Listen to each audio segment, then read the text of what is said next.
We're going to start with Chanley Painter with the latest on the search for the healthcare CEO killer. Chanley. Hey, good morning. So the police appear to be closing in on the identity of the man suspected of gunning down 50-year-old Brian Thompson Wednesday morning outside a New York City hotel. Fox News Digital obtaining this surveillance video from a deli near the scene of the murder, capturing the suspected gunman walking towards the Midtown Hilton less than an hour before the targeted shooting.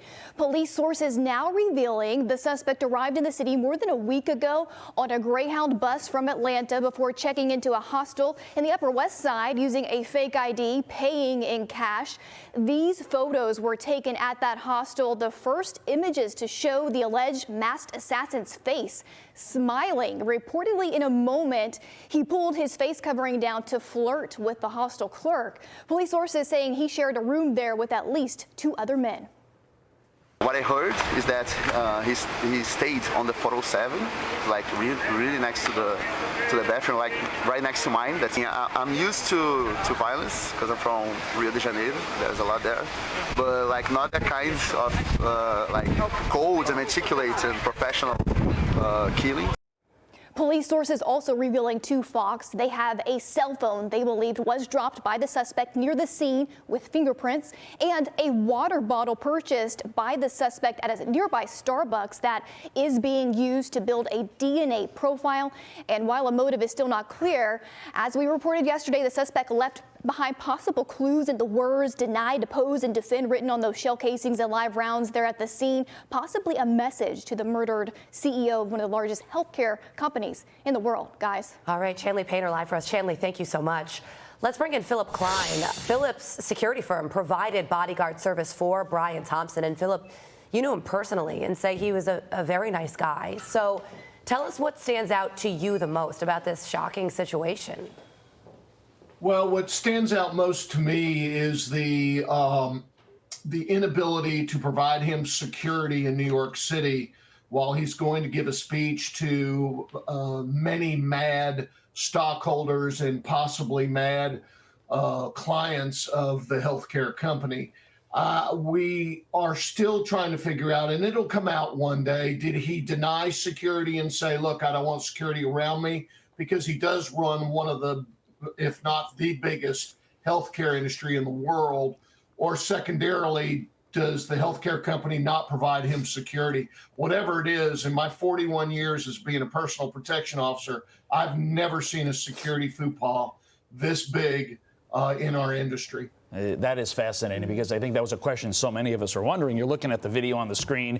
There's nobody attached to him. There's nobody near him. He is alone. And you think at 6:48, New York City in the morning, you might have somebody if you are that big of an executive. Speaking on the executive front, you mentioned this is your business. You've been doing this for decades. How common is it for executives like this to receive threats on a day in and day out basis? I don't know of one top 20 company that does not have private security or personal security inside their house. What I mean by house is inside their company, that does not have agents that either escort their principal or their CEO from point A to point B, or travel with them or go wherever they go. I don't know of one top 20 company that does not have personal security for their CEOs. This is, like I say, this is completely unusual. Well, and to be clear, they have that security because they are receiving threats, Philip?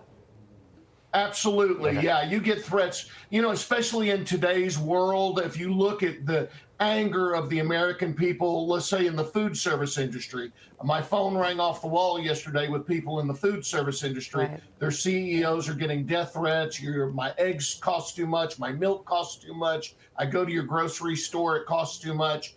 These guys are getting threats every day now, every day of the week, and so they're getting personal security. Angry, evil world out there. Yeah, we're running out of time, but I just want to, Philip, real quick. So we know what the gunman looks like, and there are reports that he may have dropped a cell phone, a water bottle. We appear to know how he got to New York City and where he stayed. It doesn't seem like this guy is any sort of real mastermind, given the clues that he's leaving police. So when do you think police will be able to get a positive ID on this guy? Well, I think they'll be able to. I think they probably already have some kind of an idea who he is and where he came from what I'm hearing in news media accounts. He's not a professional, obviously, if he's leaving bunny trails like he's left, as well as his actions with the gun itself, the suppressor, the baffler, how it stovepiped on him. I just don't see him as a professional. So that makes him a little bit more dangerous. Yeah. When police do catch up to him. I wouldn't be surprised if it got into a gun battle or a suicide. And lastly, real quick, Philip, because like I said, we are running out of time, but we mentioned that you knew him. You provided personal security for him. So just quickly tell us what he was like. Yeah, I was his detail leader. And let me tell you guys something. When you met the guy, and I met him at Dallas-Fort Worth Airport, and my team did, I can tell you there was not one member of our team that didn't look at each other after it was over and say, that guy's going somewhere. He was nice to us, shook our hands, told us to be careful of all things, and he was just a great guy. Absolute tragedy. Philip Klein, thank you for your insight on the man, the crime, and where we go from here. I'm Steve Ducey. I'm Brian Kilmeade. And I'm Ainsley Earhart. And click here to subscribe to the Fox News YouTube page to catch our hottest interviews and most compelling analysis.